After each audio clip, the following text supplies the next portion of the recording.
76 വർഷം മുന്നേ സ്ഥാപിതമായ ഇന്ത്യൻ യൂണിയൻ മുസ്ലിം ലീഗ് അന്ന് ഈ പ്രസ്ഥാനത്തിന് തറക്കല്ലിട്ട എല്ലാവരെയും സ്മരിക്കുകയാണ്, അവർക്ക് വേണ്ടി പ്രാർത്ഥിക്കുകയാണ്. ഒരു രാഷ്ട്രീയ പാർട്ടിയുടെ പ്രവർത്തകർ ഏറ്റവും കൂടുതൽ ഓടി നടക്കുന്നത് ഇലക്ഷന്റെ സമയത്താണ്.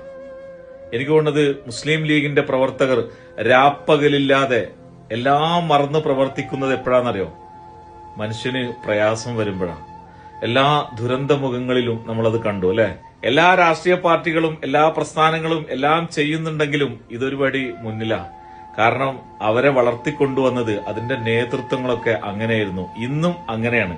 ഈ ഒരു വയനാടിന്റെ കൂടെ മുസ്ലിം ലീഗിന്റെ പ്രവർത്തകർ മാത്രമല്ല, ഇതിലൊരു വിശ്വാസമുണ്ട്, ഇതിലൊരു നന്മയുണ്ട്, ഇതിനൊരു നേതൃത്വമുണ്ട്.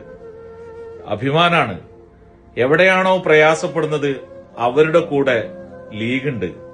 അത് പാർട്ടി നോക്കിയിട്ടല്ല, മതം നോക്കിയിട്ടല്ല, മനുഷ്യന്റെ പ്രയാസത്തിന്റെ കൂടെ ഉണ്ട്. അത് ബൈത്തുർ റഹ്മാറ്റും മെഡിക്കൽ കോളേജുകളുടെ മുന്നിൽ 24 മണിക്കൂർ പാവങ്ങൾക്ക് ഭക്ഷണം കൊടുക്കലും മരുന്ന് കൊടുക്കലും അങ്ങനെ ജീവകാരുണ്യ പ്രവർത്തനങ്ങളുടെ മുന്നിൽ ഏറ്റവും കൂടുതൽ എന്റെ അനുഭവത്തിൽ ഞാൻ മനസ്സിലാക്കിയത് മുസ്ലിം ലീഗാ.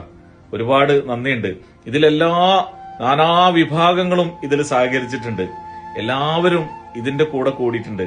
കാരണം ഇതിനൊരു വിശ്വാസമുണ്ട്. കണ്ടോ, എത്രയായി? 8.5 കോടി